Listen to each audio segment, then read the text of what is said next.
Hello guys, welcome back to my channel. I am Janvi and this is my channel What's Up Janvi. So I have been living in Germany since like 10-11 months now, and I am done with my second semester. I study here MBA in Digitalization and Innovation at Hochschule Hof.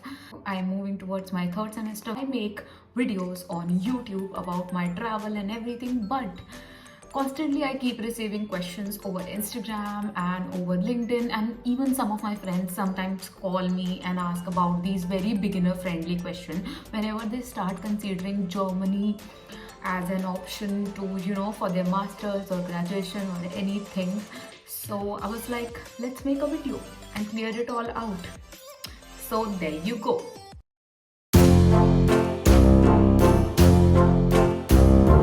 Also guys, please do not forget to follow me on my Instagram, because there also I keep posting about my life. If you want to know more about my life in Germany and your life as a student in Germany, so this is my Insta handle. Follow me.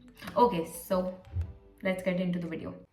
Okay, so I have made a list of questions which my friend had as a beginner, because she's thinking about moving to Germany for her studies. So I told her, send me all her doubts and let's clear it out. So because मुझे ऐसा लगता है कि सारे beginners को same ही question होते होंगे sort of, तो काफ़ी हद तक वो चीज़ें cover हो जाएंगी इस वीडियो में.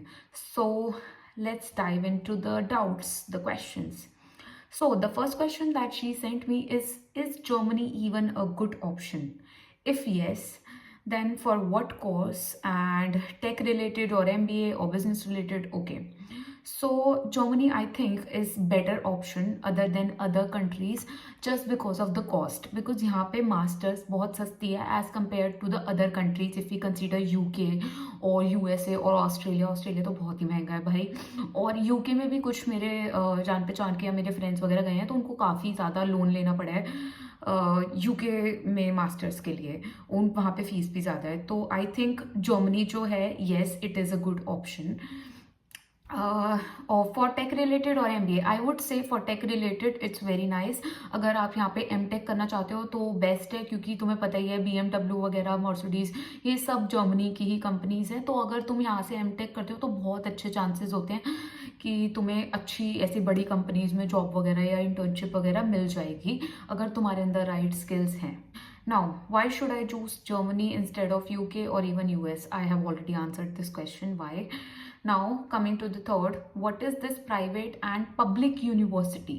Which is good? Please tell. Public universities are free, but some tell there are hidden costs and all of that. Okay. So, in Germany, there are two types of university, private and public. ठीक है, तो मैं इसको बहुत ज़्यादा detail में नहीं जाने वाली. पब्लिक यूनिवर्सिटीज़ वो होती है जो गवर्नमेंट फंडेड होती है, वो तुमसे फीस नहीं मांगती हैं.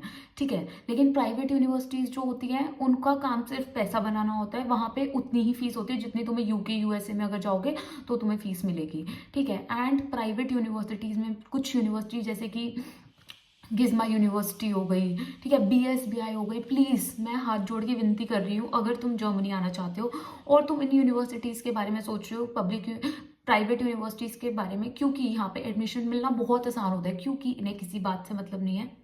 इन्हें बस ये है तुम पैसा भरो और तुम वहाँ पे मास्टर्स करो. बहुत घटिया ऑप्शन है ये, प्लीज़ मत जाना, क्योंकि it's as good as nothing. कोई इज्जत नहीं है इन यूनिवर्सिटीज़ की यहाँ पे. I am not defaming these universities, but मैं तुम्हें सच बता रही हूँ, कोई फ़ायदा नहीं है. तुम ये समझ लो, इट्स कंपेयर अगर करना हो तो एक हो गया दिल्ली यूनिवर्सिटी, एक हो गया MIT, जहाँ पे पैसा फेंको तमाशा देखो. तो इट्स गुड एज दैट. तो ये जितनी प्राइवेट यूनिवर्सिटीज़ है तुम उसको उस कैटेगरी में डाल सकते हो, और पब्लिक यूनिवर्सिटीज़ को दिल्ली यूनिवर्सिटी में.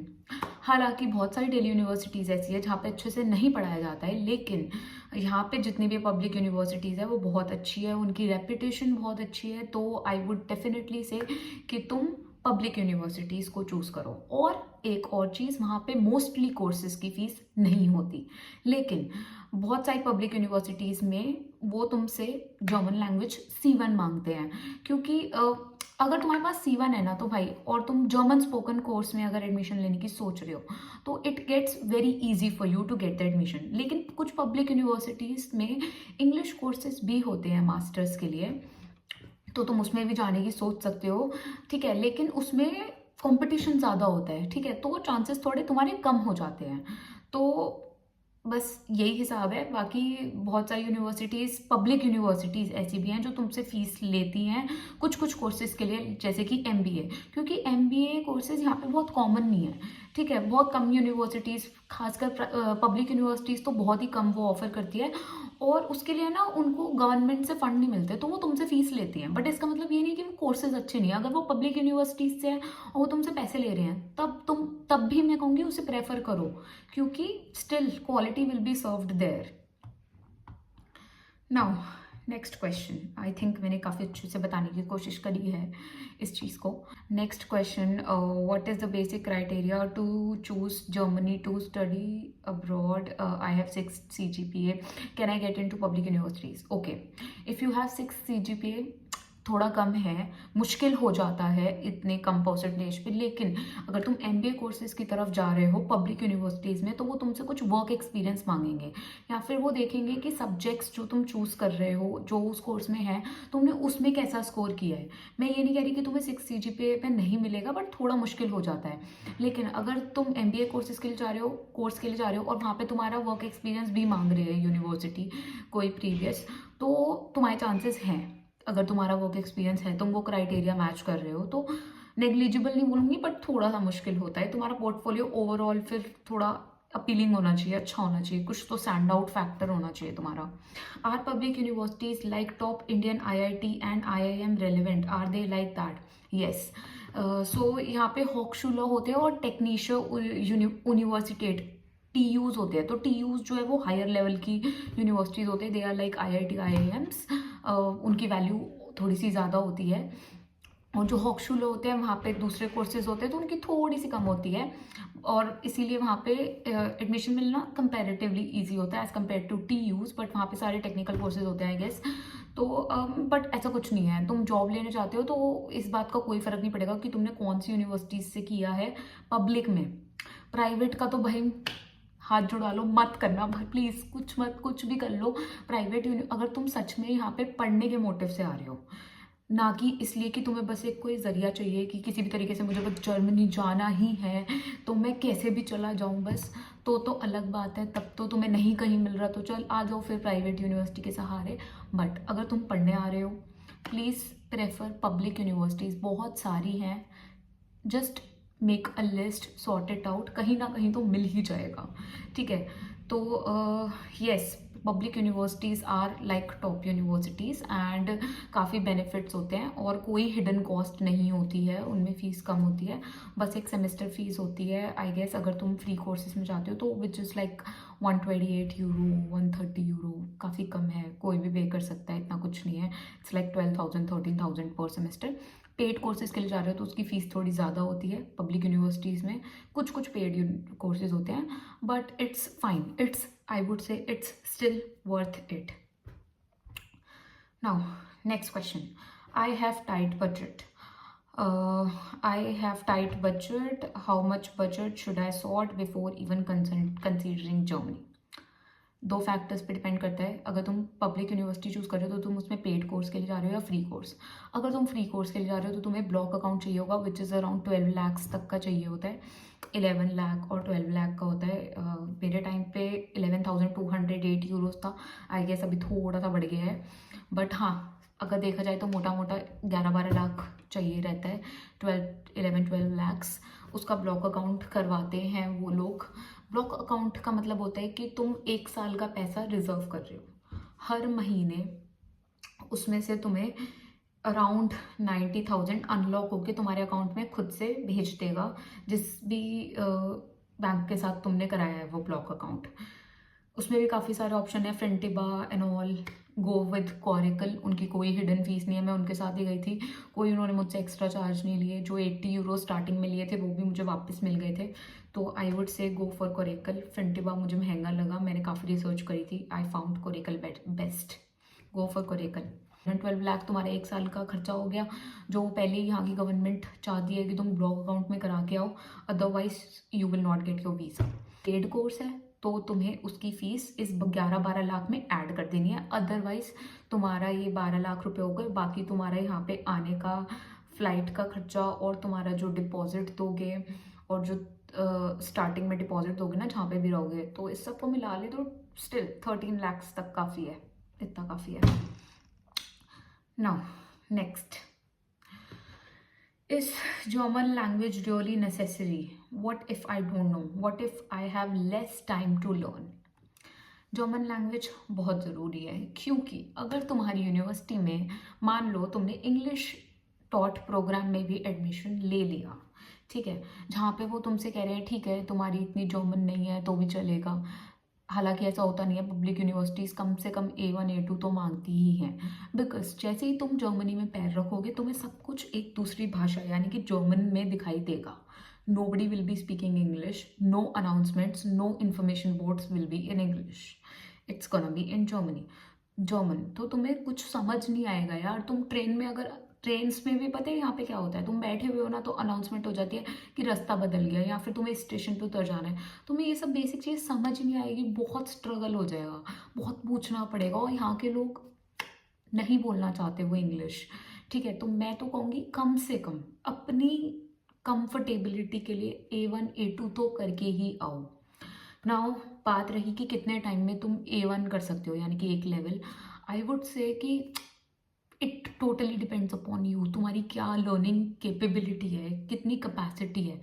हो सकता है तुम बहुत फास्ट लर्नर हो तो तुम 1.5 मंथ या फिर 1 मंथ में A1 कर लो बिकॉज इट्स ईजी, ठीक है। और अगर तुम थोड़े से मीडियोकर लर्नर हो, एवरेज लर्नर हो, ठीक है, और तुम्हारे पास टाइम है तो I would say 2-3 months, 3 months का बेसिक कोर्स अगर तुम जाते हो किसी इंस्टीट्यूट में तो वो A1 का बोलते हैं कि है। लेकिन तुम्हें अगर जल्दी जल्दी करना है क्रैश कोर्स समथिंग तो भी 1.5 मंथ्स का तो होता ही है आई गेस। तो इतना टाइम तो लगता ही है बेसिक लेवल करने में। Minimum, which level should I know? A1 or A2 or B1 or what? Minimum, I would say A2। A2 तो कर ही लो यार, A1 पे भी तुम्हें कुछ समझ नहीं आएगा, बिल्कुल थोड़ी सी बोल पाओगे तुम लोग। और मेरा लेवल तो मुझसे मत ही पूछो, तुम डिमोटिवेट हो जाओगे थोड़े से, क्योंकि मैंने यार काफ़ी इंडिया में सीखी है, उसके बाद मैंने काम किया, उसके बाद मैं यहाँ आई हूँ, तो मेरा थोड़ा सीन अलग है। मैंने अप्रॉक्स C1 तक किया हुआ है, तो मुझे 2 साल लग गए C1 करने में, and I learned it fast, I did not fail in any level, तो मुझे तब 2 साल लग गए। तो सबका अलग अलग होता है यार, कुछ लोग ऐसे हैं जो 1 साल में कर लेते हैं, कुछ लोग ऐसे हैं जो 1.5 ईयर्स में करते हैं, कुछ लोग ऐसे इनको 3 साल लग जाते हैं। तो मैं कुछ भी नहीं बोल सकती यहाँ पे, सबका अपना अलग अलग होता है। गला सूख गया मेरा। Next question, how to find safe and right accommodations? Will university provide on campus or off campus? Which accommodation is better? Okay, तो एकोमोडेशन पहले तो कोशिश करो कि अगर तुम्हें यूनिवर्सिटीज़ के ना, पब्लिक यूनिवर्सिटीज़ के अपने डॉर्म्स होते हैं, तो तुम अगर राइट टाइम पे तुम्हें एडमिशन मिल गया तो तुम उसके लिए अप्लाई कर दो अपने आप, यूनिवर्सिटी तुम्हें बता देती है तुम कैसे अप्लाई करो। तो तुम यूनिवर्सिटी डॉर्म के लिए अप्लाई कर दो क्योंकि वो कंपेरेटिवली चीपर होते हैं।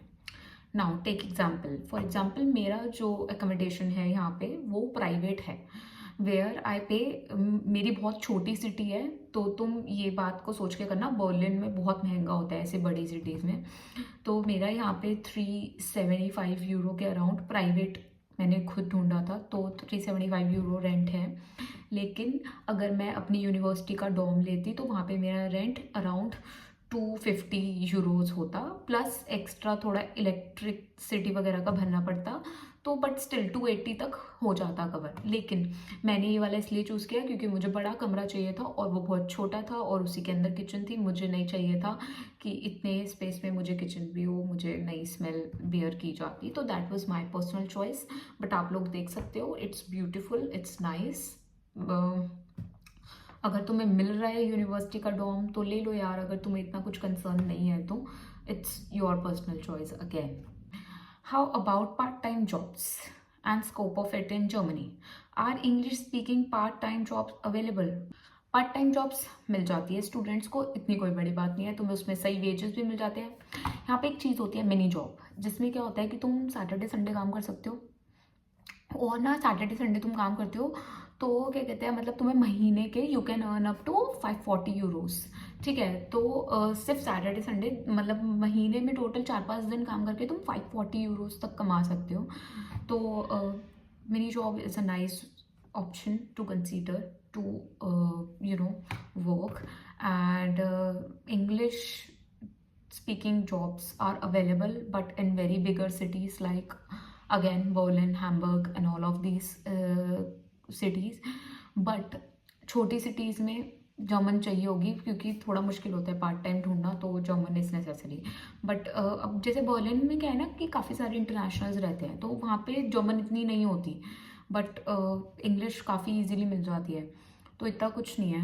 यही है सीन तो पार्ट टाइम का तो। और छोटी सिटी में जाओगे तो भाई बहुत मुश्किल हो जाती है पार्ट टाइम्स ढूंढनी, और चाहिए होती है यार जर्मन, वरना तुम्हें क्लीनिंग और किचन इस सब जगहों पे जॉब मिल पाती है पार्ट टाइम। कस्टमर फेसिंग नहीं मिल पाती, क्योंकि तुम जर्मन ही नहीं बोल पाओगे तो फिर कैसे तुम्हें कस्टमर से बात कर पाओगे ना यार। नेक्स्ट, डिलीवरी जॉब्स भी होती हैं। Next, what about career opportunities? If I come there and after graduation, what? For how long can I stay back? I think तुम्हारी डिग्री मुझे नॉलेज नहीं है इसकी, डिग्री ख़त्म होने के बाद आई गेस 1 साल का टाइम मिलता है कि कुछ काम वगैरह ढूंढ लो, उसके बाद ही वो निकालने की सोचते हैं तुम्हें। बट तुम इतना तो सेटलमेंट कर लेते हो यहाँ पे आकर के। और रही बात करियर अपॉर्चुनिटीज़ की, बढ़िया है यार, अगर तुम्हें जर्मन आती है तो आसानी से तुम्हें यहाँ पे जॉब वगैरह मिल जाएगी। अगर तुम्हें जर्मन नहीं आती है और तुम मार्केटिंग जैसी फील्ड में हो तो भूल जाओ। तो तुम्हारे बहुत मुश्किल हो जाएगा। तो यही है सीन। इट्स करियर अपॉर्चुनिटीज़ है काफ़ी अच्छी हैं, बट टेक्निकल जॉब्स की सबसे ज़्यादा अच्छी है। अगर तुम्हारे पास टेक्निकल स्किल्स है तो तुम्हारी जर्मन की रिक्वायरमेंट थोड़ी कम हो जाती है, क्योंकि तुम्हें सिर्फ कोडिंग वोडिंग करनी है और ये सब करना है, तो फिर क्यों ही उन्हें बुलवाना ही नहीं है तुमसे कुछ, तो क्यों ही वो इतना जर्मन मांगेंगे। बट हाँ, if you have skills you can get the job, if you don't have skills you can not get the job. German is necessary. यहाँ पे आने से पहले A2 सीख के आओ कम से कम, और यहाँ से जाने जॉब यहाँ पे आने के बाद डिग्री ख़त्म करने तक कम से कम B1 B2 तो कर ही लो। That's what I would suggest. I think I have covered lots of question. 20 minutes की वीडियो आई कैन सी हो चुकी है। If you have any more questions please tell me, I will make a part 2। I hope you find this video helpful. ख़त्म करने से पहले last में मैं ये बताना चाहूँगी मेरी यूनिवर्सिटी और मेरे कोर्स का एक्सपीरियंस, क्योंकि मुझे बहुत सारे क्वेश्चंस ये भी आते हैं कि आपकी यूनिवर्सिटी कैसी है और मैंने यही सेम कोर्स लिया है, कैसा है आपका एक्सपीरियंस, प्लीज़ बताओ। मैं हर एक का पर्सनली इंडिविजुअली रिप्लाई नहीं कर पाती हूँ, इसीलिए मैं यहाँ पे बता रही हूँ। मेरा course MBA in digitalization and innovation है, 4 सेमेस्टर्स का है, जिसके अंदर 2 सेमेस्टर्स में हमें यूनिवर्सिटी में जाके पढ़ाई करनी है और प्रोजेक्ट्स वगैरह बनाने हैं, और बाकी के 2 सेमेस्टर में, 1 सेमेस्टर में हमें कंपलसरी इंटर्नशिप है, और लास्ट सेमेस्टर में हमें मास्टर थीसिस करनी है। Now coming to my subjects, is it nice और क्या स्कोप है। हमारे सेमेस्टर में, हमारे कोर्स में ज़्यादा बच्चे नहीं होते हैं। आई थिंक मैक्सिमम स्ट्रेंथ 12-15 बच्चों की होती है, और सब्जेक्ट्स साइट पे ऑलरेडी मैंशनड है। Is that course worth it? I would say yes. I loved my course. I think it prepared me for the job market. I loved it. Personally मुझे तो अच्छा लगता है, और my experience has been very nice. और हाँ, एक reality check मैं देना चाहूँगी कि मेरे कोर्स में कोई भी इंटरनेशनल स्टूडेंट नहीं है, तो प्लीज़ इस फॉल्स होप्स के साथ ना आए कि आपके कोर्स में आपको इंटरनेशनल स्टूडेंट्स मिलेंगे। आपको मोस्टली सारे इंडियंस ही मिलेंगे, और थोड़े से या कोई तुम्हें ऑस्ट्रेलिया या अमेरिका से आए हुए बच्चे हमारे कोर्स में तो नहीं होते हैं, बट हमारे कोर्स के सारे बच्चों की इंटर्नशिप लग जाती है, कोई भी खाली नहीं बैठता है। That's what I have observed. And I would say if you like the subjects then you can totally go for that course. तुम ये नहीं सोच सकते कि तुम्हें बहुत ज़्यादा भाई डीप नॉलेज मिलेगी उन सब्जेक्ट्स की। No, you have to work for that yourself. वो तुम्हें बेसिक स्टार्टिंग से सिखाएंगे। और अगर तुम ऐसे इंसान हो जो कॉमर्स बैकग्राउंड के नहीं हो या टेक्निकल बैकग्राउंड के नहीं हो, you are from arts and you are still sceptical, क्या मुझे ये कोर्स लेना चाहिए, should I need some, do I need some prior education to go for this, no you do not. वो तुम्हें स्क्रैच से सब कुछ सिखाते हैं, which I loved about it. तो ऐसा कुछ नहीं है, everybody, literally a person from any stream is perfectly eligible for my. So guys, that's it for the video. I hope you loved it, and yeah, give me a thumbs up, like, share and subscribe. Do not forget to comment down, tell me how did you find this video, और तुम्हारे कोई भी further doubts है वो भी लिख देना. If you have more doubts, I will try to make a part 2. Okay, bye bye.